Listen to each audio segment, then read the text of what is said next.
অ্যাক্রোনিক্স true image দিয়ে যেভাবে system backup করবেন। প্রথমে ডেস্কটপে ইনস্টল করা অ্যাক্রোনিক্স ট্রু ইমেজ 2014 ওপেন করবেন। এরপরে ব্যাকআপ সিস্টেমে ক্লিক করবেন।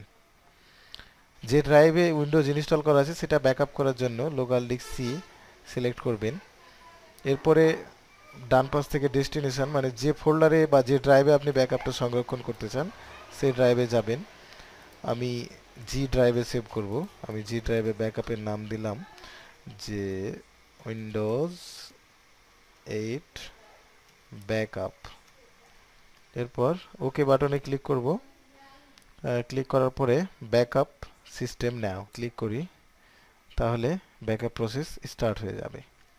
এখন এটি ব্যাকআপ হতে মোটামুটি হয়তো 20 মিনিট থেকে হয়তো বেশিও লাগতে পারে ব্যাকআপ হতে আর কি। হ্যাঁ, তো এই ছিল ব্যাকআপ করার সিস্টেম।